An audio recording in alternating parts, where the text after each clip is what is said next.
Good morning, good afternoon to everybody, people joining us from all over the world. My name is Brandon Hamber, and I'm the John Hume and Thomas P Chair in Peace at Ulster University. And I just want to offer a warm welcome to everyone who's joined us for what's a very special event today, entitled Youth and Peace: Young Leaders in Dialogue with the UN Secretary General's Envoy on Youth. Today is part of a larger Youth, Peace and Security Leadership Series, where we will be exploring over the next year the positive contribution of young people to peace and providing online platforms for young leaders to share their experience from around the world. And this seminar series is a partnership between the John and Pat Hume Foundation, the International Fund for Ireland, Interpeace, the John Hume and Thomas P Chair in Peace at Ulster University, as well as other centres at Ulster University, INCORE, the Transitional Justice Institute, and our Centre for Youth Research and Dialogue. Before I introduce the UN Secretary General's Envoy on Youth, we're going to keep the format for today very simple. We're going to be hearing from her. She has also met with a number of youth groups in Northern Ireland and the border counties. And so when she's finished, we're going to offer them some opportunity to ask a few questions. And if there is time, we will then turn toward the wider group for any questions. So without any further comment from me, because time is short, I would really like to welcome the UN Secretary General's Envoy on Youth, Jayathma Wickramanayake. She was appointed as the UN Secretary General's Envoy on Youth in 2017 at the age of 26. So this, in fact, actually makes her the youngest senior official in the United Nations and the first woman to hold this position. And in this role, she focuses on a number of key youth engagement and advocacy issues around sustainable development, human rights, peace and security, and humanitarian action, and is also essentially serves as the representative and advisor to the Secretary General of the United Nations on youth issues. So it's a very important role. In 2019, she was recognized by Time magazine as one of the rising stars shaping the future. She's also been recognized by Forbes magazine as part of the 30 under 30 list. She's originally from Sri Lanka, has engaged in a range of different community related work in her home country on youth development. So it's absolutely fantastic that you have made the time to be with us today, and also to have met some of the groups. And we really look forward to your introductory comments. Thank you. Thank you very much, Brandon. Thank you to the organizers. I know there's a long list of organizers, so I'm not going to say all of the names, but really very thankful and grateful for this opportunity to interact with all of you today. As Brandon said, I just had the opportunity to talk to some of the young people who are already present in this call. And my takeaway from that meeting is all of you know so much more than I do when it comes to peace building. So I'm not going to give you a lecture on what youth peace building means, because I know that you're already practicing it. And in fact, you are experts in youth peace and security. What I'll try to do in this few minutes that I've got is to maybe touch on three important things. One is on the normative framework around youth, peace and security. What are the different international instruments we have? How are those instruments being implemented? What is the role of young people in formulating those instruments, but also in implementing and reviewing those instruments? The second part, I will talk a little bit about the impact of COVID-19 on youth and peace building. And thirdly, I will talk about some of those challenges and challenges that are very specific to young peace builders, and some of the solutions that are ahead of us that we can jointly explore as the UN, as governments, as academics, as young people and civil society. So to begin with, I think I'll first tell you a little bit about myself. I'm Jayathma Wickramanayake. I am the UN Secretary General's Envoy on Youth. And as Brandon said, I work as an advisor and a representative of the UN Secretary General when it comes to matters related to youth. But also, as you know, the UN does not have a dedicated entity for youth. So we have UNICEF for children, UN Women for women, but we don't have a UN youth. So one of my responsibilities is also to coordinate and empower the United Nations system as a whole to work better, not just for young people, but with young people in partnership. I do this through a strategy, which is called Youth 2030. That's the United Nations' first ever strategy for youth engagement and empowerment. I will ask my colleagues to put a link to the strategy in the chat box so you can read it when you have time, and also send us feedback if you have any. So this strategy looks at 5 main priority areas and 4 main foundational areas. Through this strategy, we want to transform the United Nations, a 75-year-old bureaucratic, hierarchical, protocol-heavy organization, into a 21st century modern organization that is able to work with young people as equal partners, that is flexible and adaptable to the needs of young people, and an institution that safeguards and promotes the rights of young people. So we do this through 5 priority areas, from education to decent employment, to health, to human rights, to young people in peace and security, and humanitarian action. So in today's conversation, I will touch upon that priority area on young people, peace and security, young people in peace and security. The conversation about youth, peace and security didn't really start at the UN. This started from young people themselves.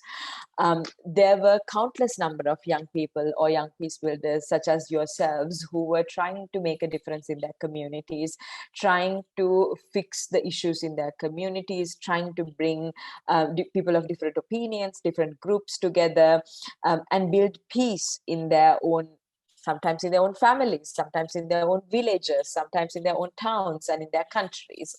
But most often in the media and in the international development community, particularly in the Security Council and the United Nations, young people were always seen as a binary.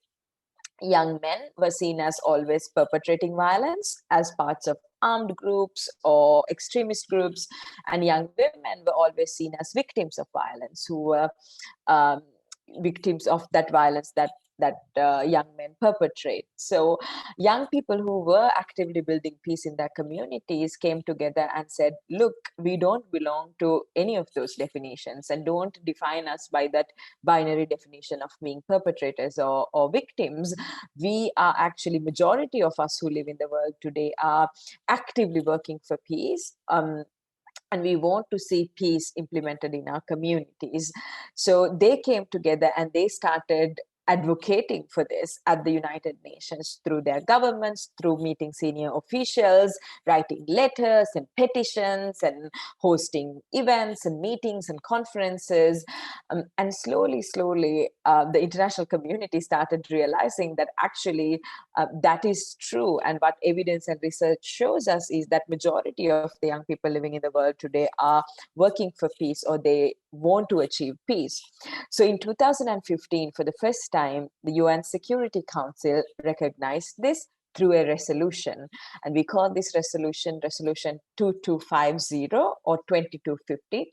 And this is considered as the first international resolution, or the Security Council's first resolution, that recognized the positive role young people can play in maintaining international peace and security.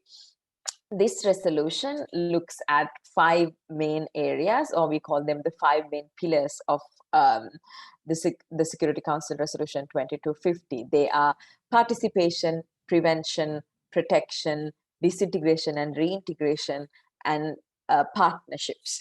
And this resolution outlines how young people can play a role, or how they are already playing a role in these 5 areas. How young people participate in peace negotiations, how they participate in local election processes, how they participate in community building activities, and how through that participation they bring peace in their communities.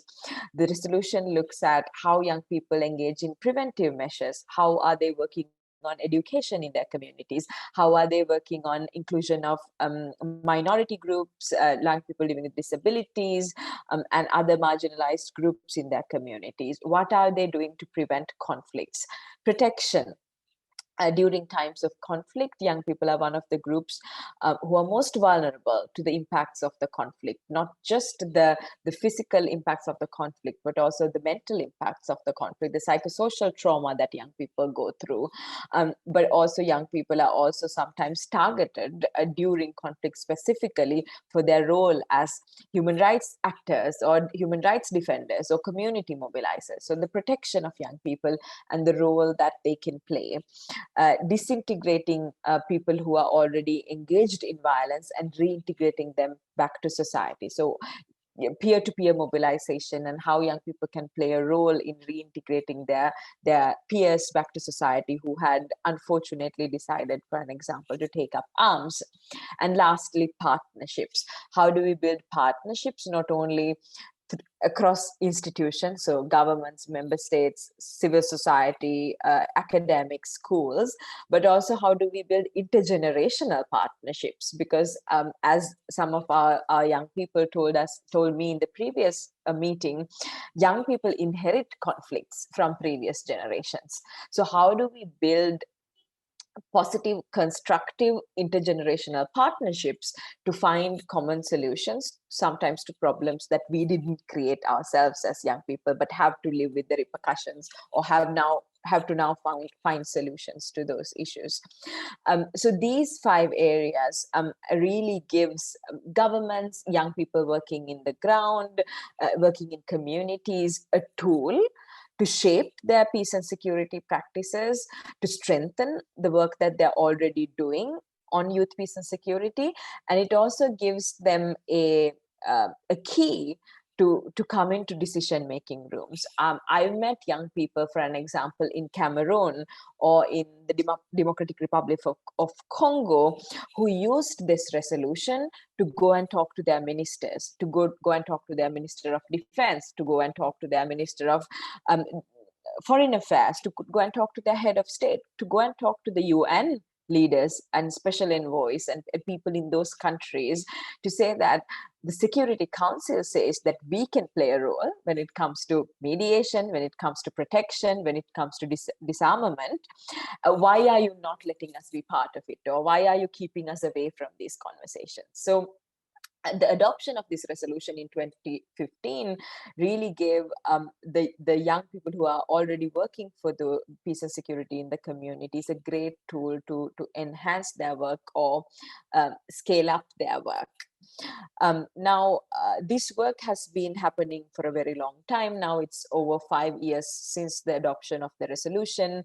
We've seen a lot of progress. We've seen youth peace and security coalitions being formed in countries. So for an example, in countries like Jordan, the Ministry of Youth Affairs, the civil society youth organizations, and the UN have come together and formed these tripartite coalitions who work on building peace and security or building peace in their own communities in Jordan. In places like Finland, for an example, we see governments drafting national action plans to integrate youth into their peace and security policies. So we see this resolution being implemented in different ways, but of course, not fast enough or not at that scale and the speed that we require, because even with so many resolutions being passed at the UN, young people still are excluded and they're not included in conversations about peace and security. They still do not have entry points to get into these conversations. They're still finding it extremely difficult to talk to their members of parliament or members of Congress. They still find it difficult to even implement changes within their schools, within their classrooms. It's still difficult for young people to even make choices about their own bodies, about their own relationships, about their own choices.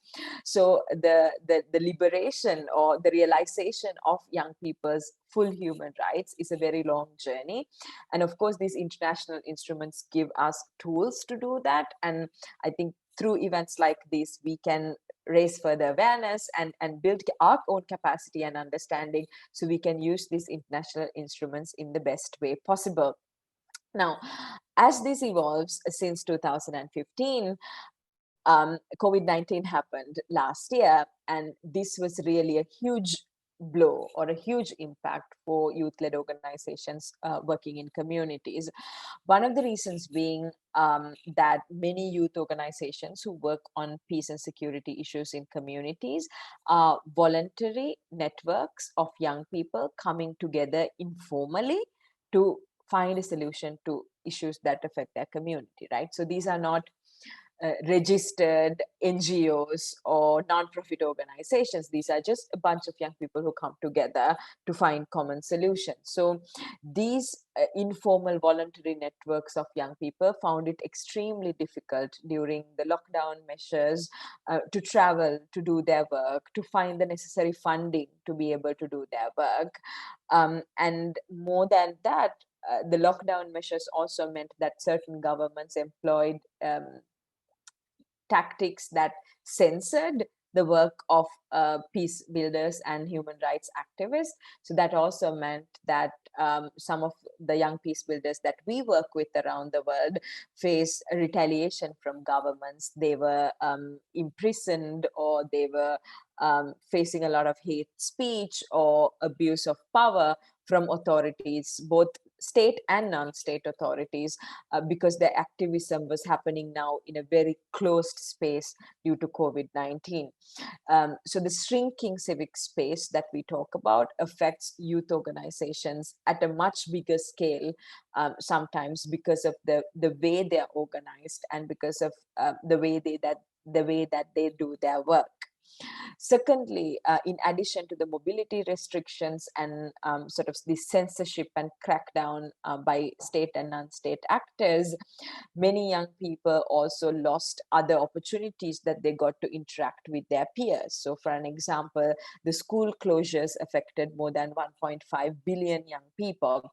Many young people were doing their activism through youth clubs or student clubs or peer support groups that they had formed around schools, around universities, and around community centers. So there was, because of the closures, they had no way of accessing these services, accessing this infrastructure, but also accessing their peers to be able to continue their work.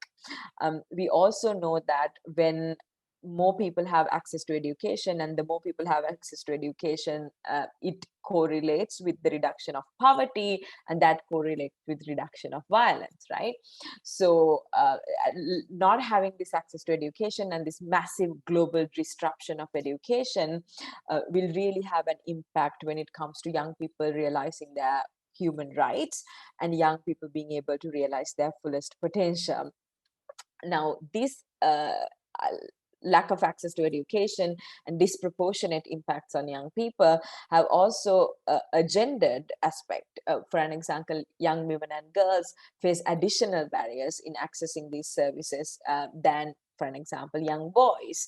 Young LGBTIQ people or young queer people face even more additional barriers. And then young people of color, young people of minority origin face additional layers of barriers, even when accessing these limited services that we currently have. So the disproportionate impacts of COVID-19 on communities and the inequalities that it has brought to life and exacerbated will have a generational impact on today's young people. Another issue that affects young people, and particularly young human rights activists, activists and peace builders is mental health challenges. Again, this is also due to COVID-19. We see the exacerbation, but of course, young people's mental health issues date way back, even before the COVID-19 pandemic happened. Young people, I think, find it extremely difficult to access confidential, youth-friendly mental health services. And I also saw this coming up in our previous conversation with some of you, but also in the survey that that some of the organizations had done before this meeting. So mental health issues are very real among young people. Suicide is the second leading cause of death for people between the ages of 14 to 29. So I think as much as we consider COVID-19 as a physical health hazard, we also have to tackle the shadow pandemic of the mental health challenges that adolescents and young people are going through right now. And investments needs to go into psychosocial support for young people. And many of you being peace builders and working in communities, I know that this also takes a toll on you in terms of your mental health, because many of you are doing this extremely burdening work on top of your classes, on top of your jobs. So the additional stress that it puts on you can also mean that you burn out at times. So it's really important, I think, for you as activists, for you as mobilizers, community workers, that you also always keep your mental health in check and is able to access that support as needed. The final challenge that I've seen many young peace builders and human rights activists go through around the world because of COVID-19 is lack of connectivity. Many times young people chose, coming out to the streets and hosting protests, so going out and meeting people, hosting rallies and workshops, face-to-face meetings to mobilize and educate their peers, hold their leaders accountable. But because of COVID-19, all of this had to be done online. But not every young person has access to internet. Not everyone has access to devices that can access internet. Not everyone has access to internet service providers. So we see a whole generation of young people who do not have access to technology being left behind because of this pandemic. So I also want to make this opportunity to make a call to action to all of you. We are here because we are privileged. We are privileged to have this opportunity to connect. So I think it's our responsibility to also extend that privilege to other young people in our communities who do not have this privilege, and to be able to bring their voices into conversations like this. Now, lastly, in terms of the challenges, in addition to safe spaces and funding for youth work, because it's extremely difficult to get youth organizations funding from big donors, representation also becomes a big issue. Currently, half of the world's population is under the age of 30, but only 2% of the world's parliamentarians are under the age of 30. Average age of a parliamentarian in the world right now is 55 years, and there's a huge gap between the average age of a person in the world versus an average age of a politician in the world. And this generational divide sometimes makes it impossible to find constructive, forward-looking solutions, innovative solutions to the issues that we are facing as communities. So how can we get more young people to do politics, to get involved in electoral processes, to run for political office, be the voice of young people and new generations within the main policymaking bodies and architectures of our own country. So for an example, through my office, we are conducting this campaign called Not Too Young to Run, which encourages young people to run for political office, but also which looks at age barriers that exist from young people, that keeps young people away from running for political office. So in certain countries, you have the voting age at 18 or 16, but then you have to be 35 or 40 in order to run for political office. So there's a gap between the age of voting versus age of eligibility to run for office. And we are trying to reduce that gap and actually cancel that gap, so that any young person who is able to vote can run for political office and can bring about the change that their communities communities desire. So the voice of young people in politics, in policy making, from the municipal level to community level to the international level at the UN, is something that is extremely important and something that we are all working towards. So let me wrap up my intervention there, and I hope that we will have time for some questions and answers from all of you, because I really look forward to also hearing from you, not just questions, but your perspectives and feedback and recommendations for me to take back to the UN as well. Well, thank you. Thank you very much for a very comprehensive talk in a short time that we have. In the earlier session, you made a comment. You said peace is not just going into war zones and stopping conflict, but it's about the everyday work. And I was sort of thinking of that as you were talking, in the way that you outlined those national policy challenges, the violence challenges, the representational issues, but then the so-called more everyday issues, COVID, connectivity, people being able to hear their voices. And I loved your phrase of the shadow pandemic of mental health. I might be using that again. So thank you very much for the time and such a comprehensive outline. I'm going to turn to James Gormley. He is from a group called Limestone United, and he's going to be asking the first question or making a comment. I'm not sure exactly what you're going to say, James. The floor is yours.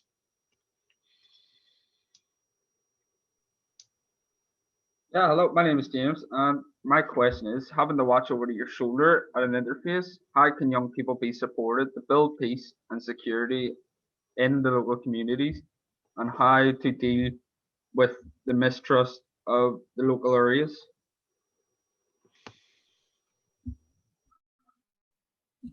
Thank you for the question, James. So I think there's two things. The first thing is sort of people looking over your shoulder and sort of not having that agency for young people to work on, right? And I see this a lot also in my work at the UN. And oftentimes people treat you and me as well at the UN, it's included, as lack of experience, that you don't have enough experience to be at this table or to be talking about this topic, or you didn't go through these phases in order to come here and give your input, or how did you become a director of a nonprofit organization if you didn't have 25 years of experience. So a lot of these stereotypes exist about young people's lives and their realities without really understanding that because of being young people and because of being in that very unique transitional phase from transitioning from a child to an adult, young people do have expertise on their lived reality, and they're able to contribute from their own expertise and that lived experience. So number one is stopping treating young people like adults in training and starting to treat them as full individuals and humans with dignity and agency. So the moment we treat young people with that dignity and respect their leadership and agency, I feel like the whole conversation changes, and the way young people are recognized, their expertise, their leadership is recognized, is going to change. So we need to really debunk those myths and stereotypes about what youth leadership is, and really position young people as leaders of today, not as leaders of tomorrow, or people who can potentially become good adults and bring about change in the future. No, young people can bring about change today in their work.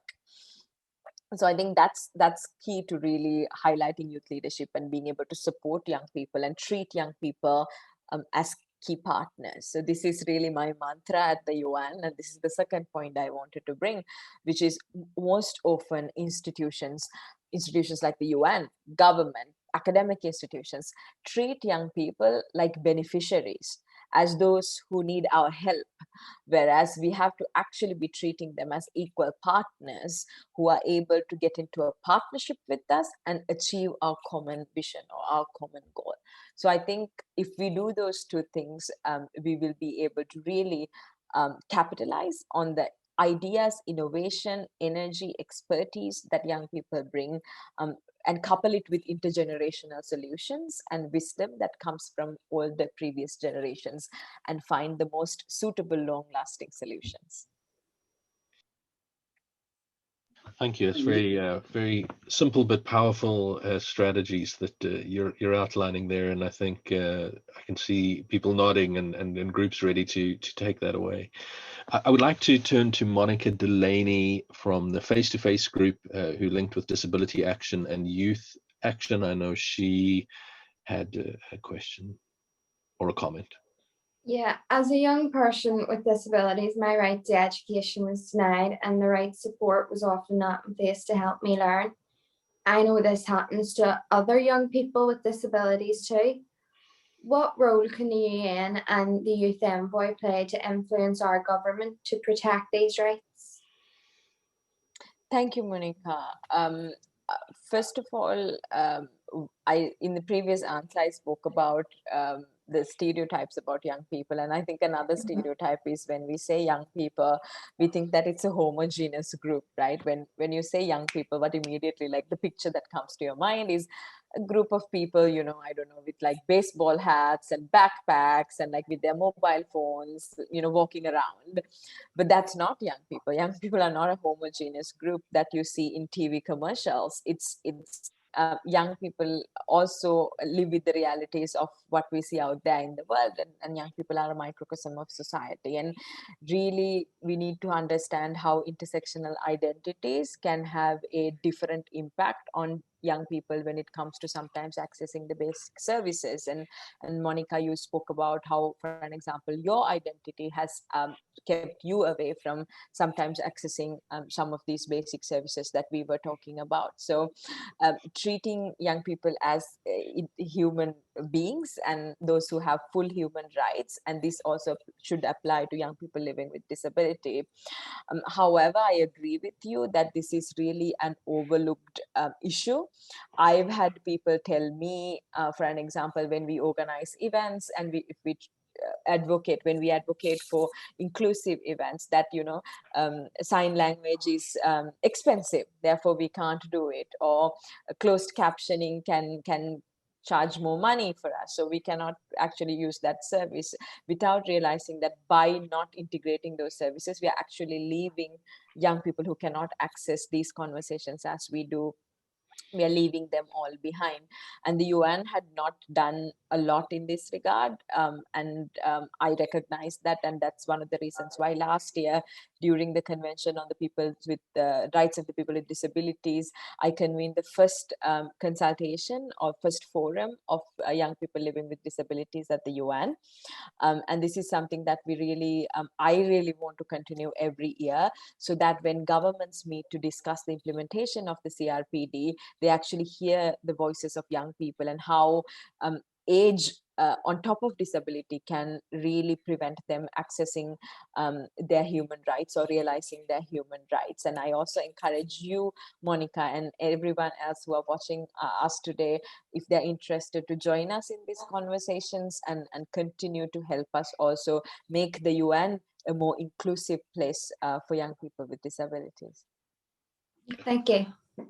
Thank you very much. I'm going to turn to one more of the people we had asked to prepare the question, and then I'm going to ask a question from Lurgan College Politics, who are sitting there in their classroom, I can see, and they've put a few questions up, so I thought I would go to them next.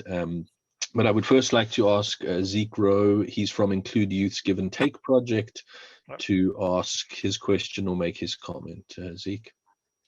Hello, yeah, my name's Zeke, and well, I know a lot about mental health and seeing its effects growing up with the lack of proper awareness. So what do you think will make a significant impact for youth mental health? Thank you, Sik. As I also mentioned in my opening intervention, mental health is one of the biggest challenges that young people have been facing before the pandemic, but has been really exacerbated during the pandemic. One really frustrating fact is that we don't have enough data or evidence to even say how mental health issues are making young people's life really difficult.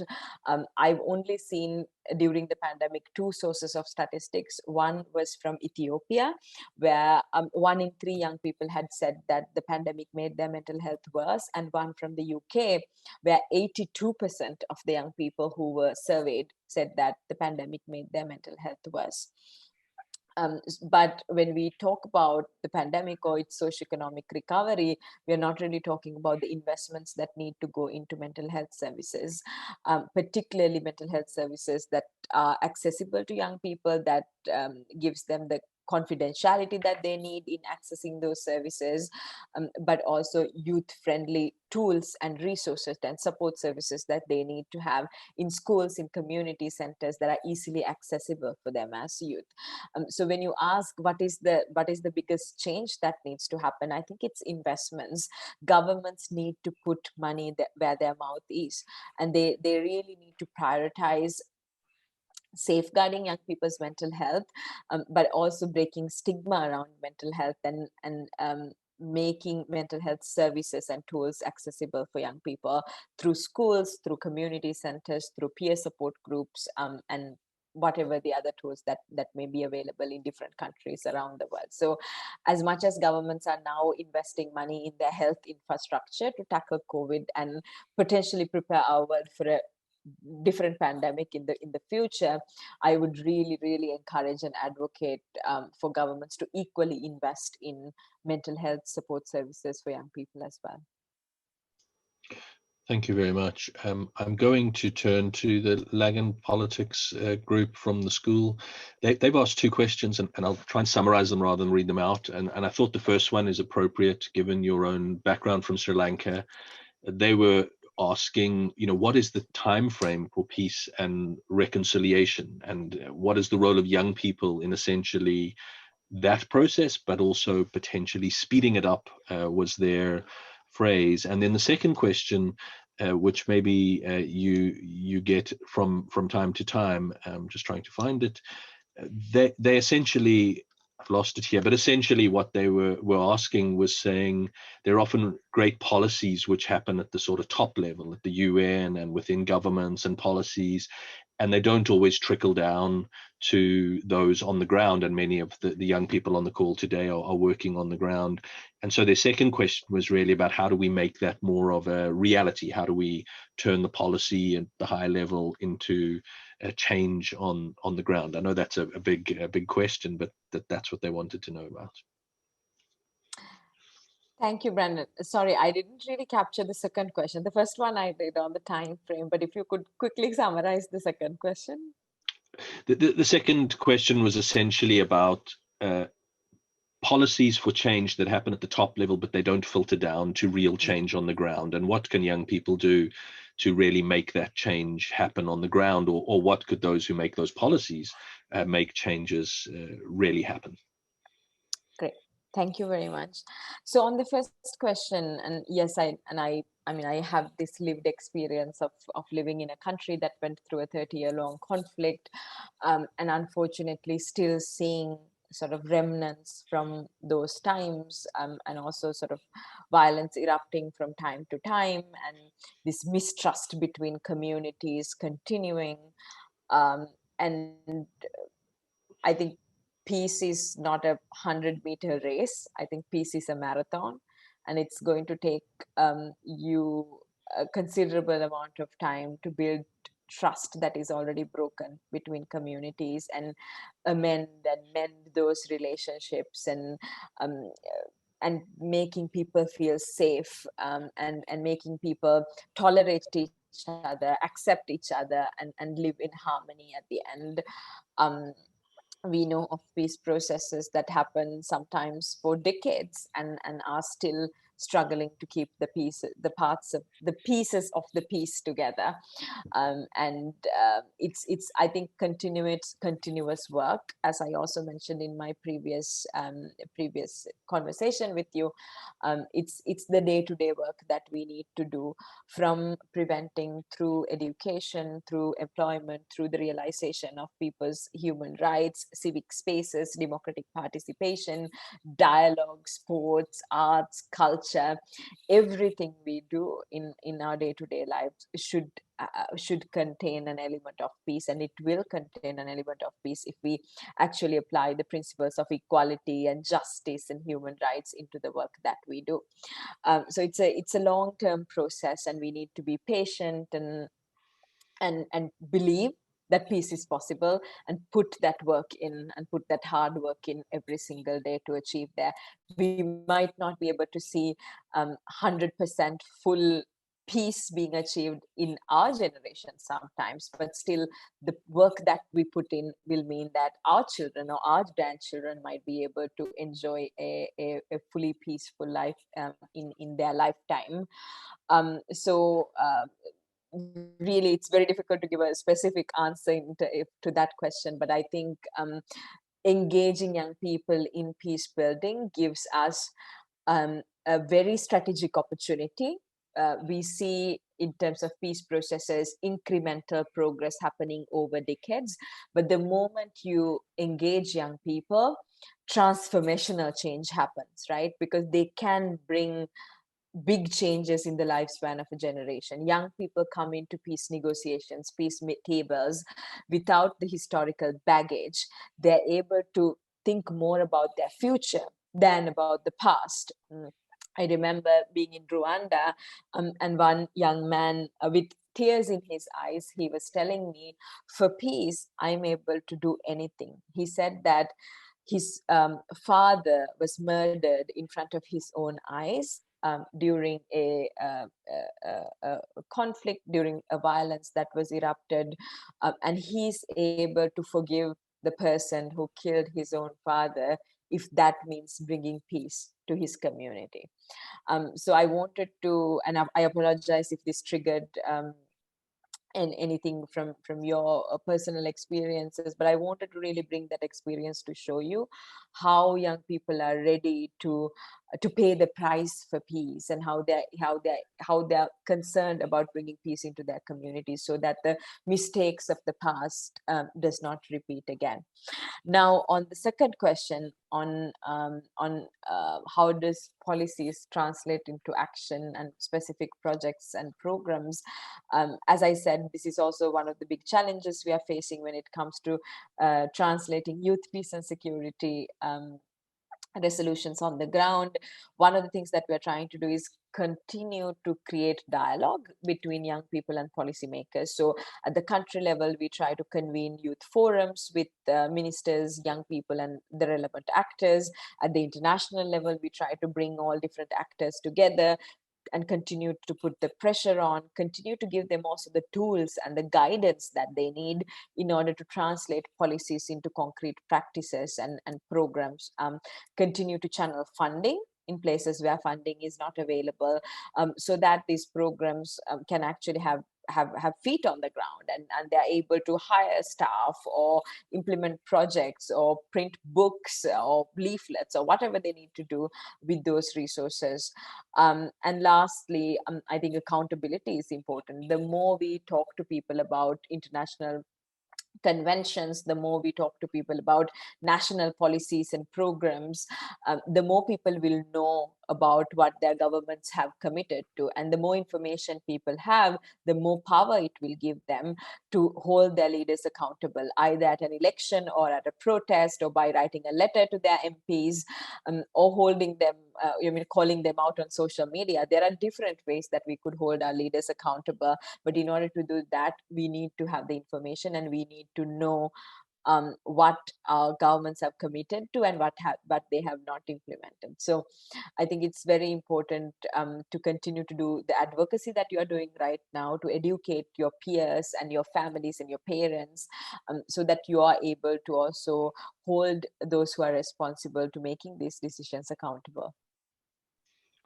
Thank you. We've come to the end. I have about 15 other questions, as you can imagine. Do we have time for one more, do you think? Yes, of course. Okay, we'll take one more and then we'll wrap up. And I'm really sorry to everybody. There's so many questions here, and of course we fully understand your schedule is incredibly busy. But I wanted to ask this question because it comes at it from a different place, and it's from Kasane, and she says, I really welcome hearing from Jayathma and the young activists who are present, but how can people like me, and then she puts in brackets, a privileged peace psychologist, support youth activists to build their own protective community? So maybe it's coming from the other direction, and I know not everyone on this call is a young person. I probably have to admit I'm not. So what can those of us do to support these processes. So thinking it from the direction, that might be a nice place to end. Yeah, I mean, I think, young people definitely cannot achieve these dreams alone, and we need allies. So I think that's where Brandon, people like you and other non-youth in this call comes into play.